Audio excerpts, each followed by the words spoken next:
अयोध्या में भव्य राम मंदिर का निर्माण कार्य तेजी से चल रहा है, क्योंकि अगले साल भगवान रामलला भव्य और दिव्य मंदिर में विराजमान हो जाएंगे। अयोध्या में बन रहा श्री राम का भव्य मंदिर अब अपना आकार लेने लगा है। पूरा मंदिर पत्थरों से बनाया जा रहा है, इसलिए इसमें वो शिलाएं भी लगाई जा रही हैं, जो 1989 में 2,75,000 गाँवों से पूजा अर्चना के बाद लाई गई थी। 1989 में जो 2,75,000 गांवों में पूजित शिला थी, उन शिला का भी उपयोग राम मंदिर निर्माण में किया जा रहा है। इस शिला को पहले तो राम मंदिर की नींव की भराई में इस्तेमाल किया गया और अब परकोटे की मजबूती के लिए किया जा रहा है। ये शिला राम जन्मभूमि की कार्यशाला में रखी हुई थी और सब दीवार बना दी गई है परकोटा के, जिससे कि और मजबूती आ जाए। रोज ईंट का वहाँ पर उपयोग किया जा रहा है। मंदिर निर्माण ट्रस्ट से जुड़े पदाधिकारियों का दावा है कि काम 70% तक पूरा हो चुका है। मंदिर निर्माण कार्य अक्टूबर 2023 में प्रथम तल बनकर तैयार हो जाएगा और भगवान रामलला जनवरी 2024 में अपने दिव्य भव्य मंदिर में विराजमान हो जाएंगे। कोलकाता में आज से समाजवादी पार्टी की राष्ट्रीय कार्यकारिणी की बैठक का आगाज हुआ। पश्चिम बंगाल की सीएम ममता बनर्जी के गढ़ से सपा मुखिया अखिलेश ने बीजेपी के खिलाफ बिगुल फूंक दिया है। सपा की राष्ट्रीय कार्यकारिणी की बैठक में 3 दिनों तक लोकसभा 2024 चुनाव को लेकर रणनीति पर चर्चा होगी। ये तैयारी है कि 2024 में उत्तर प्रदेश में समाजवादी पार्टी ज्यादा सीटें कैसे जीते, क्योंकि जिस तरह की हालात हैं, भारतीय जनता पार्टी लगातार संविधान, लगातार लोकतंत्र पर हमला कर रही है। पहले दिन अखिलेश यादव ने समाजवादी पार्टी कार्यकर्ताओं से मुलाकात की। उन्हें संबोधित करते हुए आने वाले दिनों की राजनीतिक चुनौतियों को लेकर कार्यकर्ताओं को तैयार हो जाने का आह्वान किया। ये समाजवादी पार्टी कार्यकर्ता सम्मेलन है कोलकाता में, जिसको संबोधित कर रहे हैं राष्ट्रीय अध्यक्ष अखिलेश यादव और पार्टी के बड़े नेता मंच पर बैठे हैं। माना जा रहा है कि इस बैठक में 2024 से पहले विपक्षी एकजुटता का भी हल निकल सकता है। राष्ट्रीय कार्यकारिणी की बैठक में सपा लोकसभा चुनाव में बीजेपी को किन मुद्दों पर घेरेगी, उस पर भी रणनीति बनेगी, क्योंकि सपा और टीएमसी में कई मुद्दों को लेकर सहमति है और अखिलेश भाजपा के खिलाफ देश के तमाम क्षेत्रीय क्षत्रपों को लामबंद करने में जुटे हुए हैं। वहीं दूसरी तरफ बंगाल में सपा के राष्ट्रीय कार्यकारिणी को लेकर भाजपा ने भी सपा पर हमले शुरू कर दिए हैं। अखिलेश यादव के समाजवादी पार्टी की कमान संभालने के बाद पार्टी की राष्ट्रीय कार्यकारिणी की पहली बैठक है, लेकिन यूपी से बाहर जाकर बंगाल में सपा के इस मंथन पर भाजपा ने चुटकी लेते हुए कहा है कि अखिलेश यादव कहीं भी मंथन कर ले, उससे कुछ फर्क नहीं पड़ने वाला। समाजवादी पार्टी अपने अंतिम दौर से गुजर रही है, कुछ भी कर ले कोई परिणाम नहीं है। उत्तर प्रदेश में कोई आधार नहीं बचा है, इसलिए वो प्रदेश छोड़ करके बाहर गए।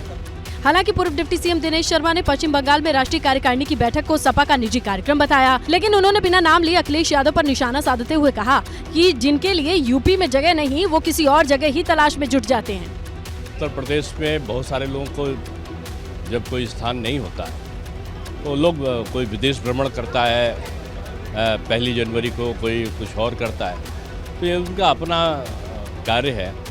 कोलकाता में अखिलेश यादव ममता बनर्जी की मुलाकात को भी भाजपा ने तवज्जो नहीं देते हुए कहा कि हर लोकसभा चुनाव से पहले विपक्ष एकजुटता दिखाने की कोशिश करता है, लेकिन भाजपा के खिलाफ ये कोशिश विपक्षी दलों की ताकत नहीं बल्कि घबराहट दिखा रही है।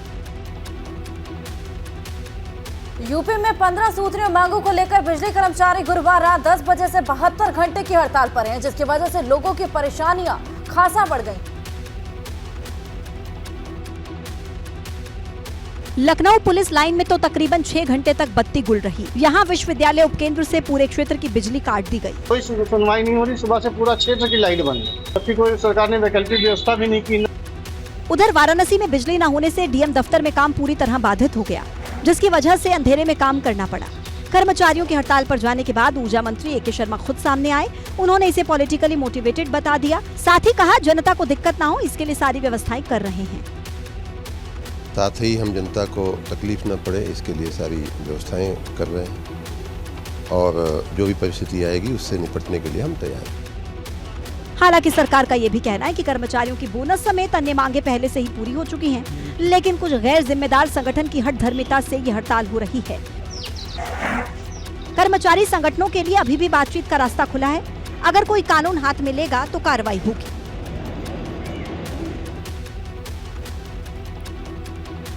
उमेश पाल हत्याकांड मामले में एक्शन लगातार जारी है। एसटीएफ ने शूटरों को पनाह देने वाले एक शख्स को गिरफ्तार किया है।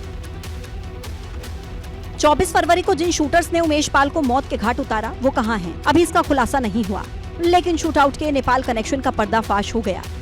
नेपाल से शूटर्स को पनाह देने वाला गिरफ्तार हुआ है। आरोपी कयूम अंसारी पर नेपाल के कपिल वस्तु में कुछ शूटर्स की मदद करने का आरोप है। इतना ही नहीं, कयूम पर बॉर्डर पार कराने का भी आरोप है। कयूम अंसारी प्रयागराज का ही रहने वाला है। एसटीएफ भले ही शूटरों को गिरफ्तार कर पाने में नाकाम रही हो, लेकिन वो फिर भी कयूम को पकड़ पाने में अपनी बड़ी कामयाबी मान रही है। एसटीएफ की टीम अब कयूम के सहयोगियों की तलाश में जुटी हुई है। प्रयागराज से नेपाल और देश के अन्य हिस्सों में उमेश पाल के गुनाहगारों को पुलिस ढूंढ रही है। जांच एजेंसियों ने नैनी इलाके से एक महिला को हिरासत में लिया है। हिरासत में ली गई महिला एक शूटर से लगातार संपर्क में थी। शूटर से रोजाना कई बार महिला की बात होती थी। शूटर की डिटेल्स के आधार पर पुलिस ने महिला को गिरफ्तार किया है। शूटआउट केस में नैनी जेल में पुलिस और प्रशासन के अधिकारियों ने छापा भी मारा। ये कार्रवाई अतीक अहमद के बेटे अली अहमद के नैनी में बंद होने के मद्देनजर की गई। बातचीत नहीं अली से, क्योंकि अली भी बंद है तो वहाँ पे भी चेकिंग का है। अतीक अहमद के बेटे एहजम अहमद का एक वीडियो सामने आया है जिसने हड़कंप मचा कर रख दिया। ब्लैक सूट में दिख रहा ये लड़का माफिया अतीक अहमद का बेटा एहजम अहमद है, जिसे बचपन में ही हथियार चलाने की ट्रेनिंग दी जा रही है। वीडियो 31 सेकंड का है, लेकिन शुरू के 10 सेकंड में ही एहजम अहमद एक के बाद एक 12 राउंड फायर करता नजर आ रहा है।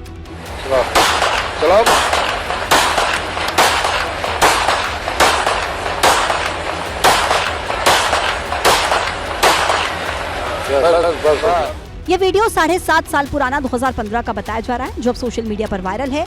एक शादी समारोह में अतीक का बेटा बेखौफ हवाई फायरिंग कर रहा है।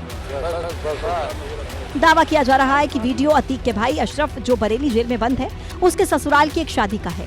उस वक्त अतीक के बेटे एहजम अहमद की उम्र करीब 9 या 10 साल थी। इसी वीडियो में पीछे से एक आवाज सुनाई दे रही है जो फायरिंग के लिए उकसा रही है। दावा किया जा रहा है कि आवाज माफिया अतीक अहमद की है।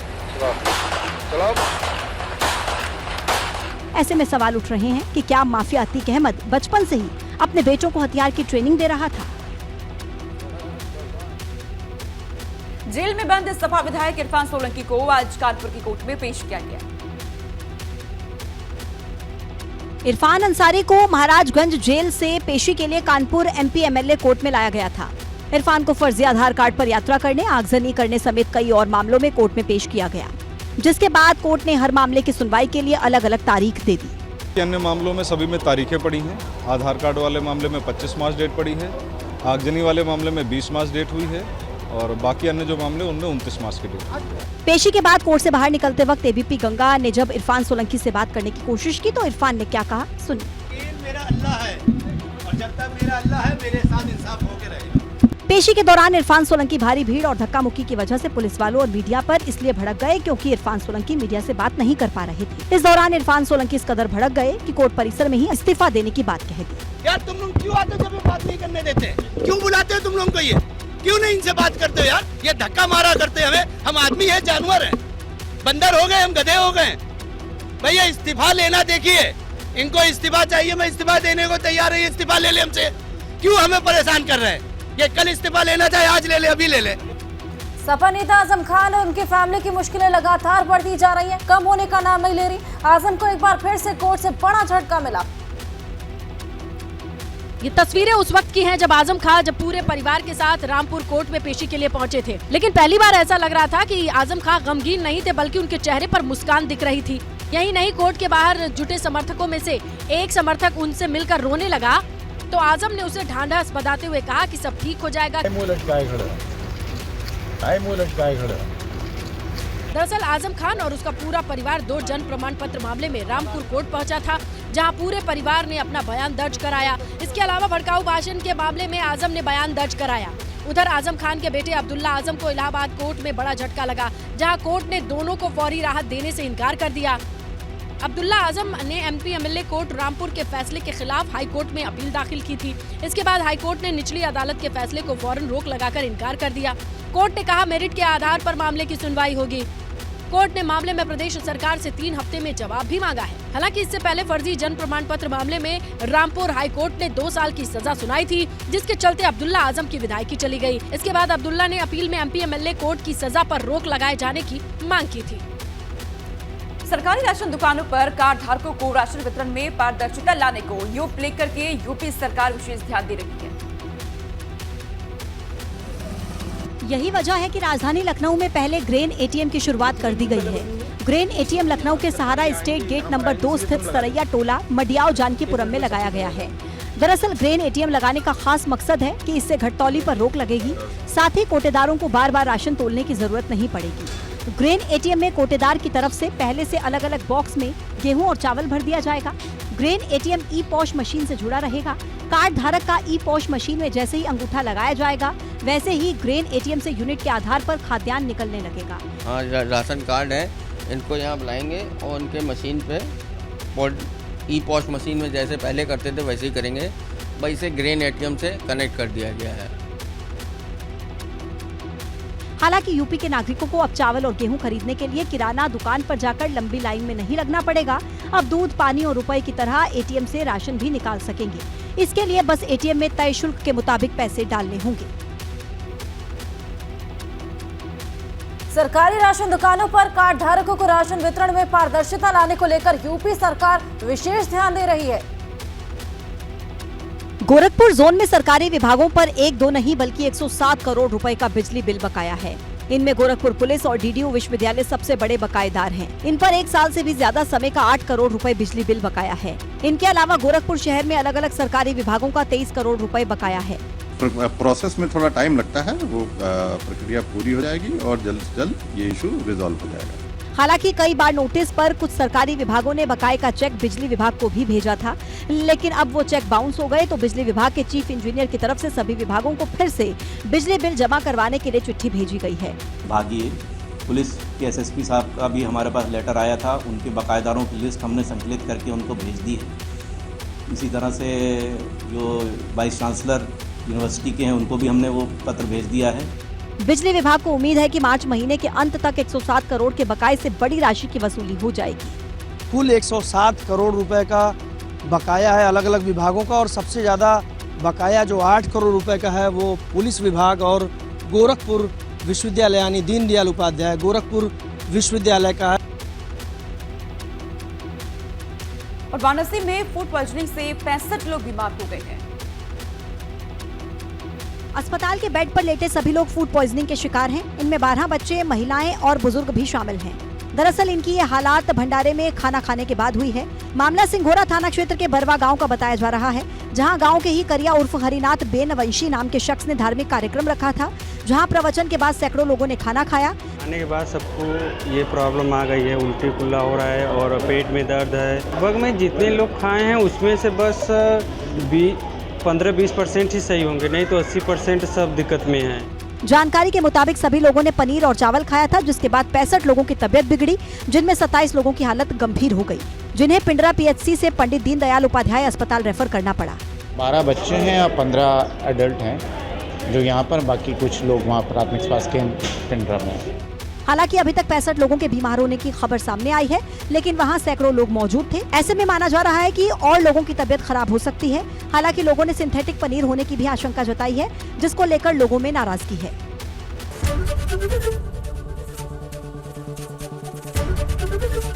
एबीपी गंगा, खबर आपकी, जुबान आपकी।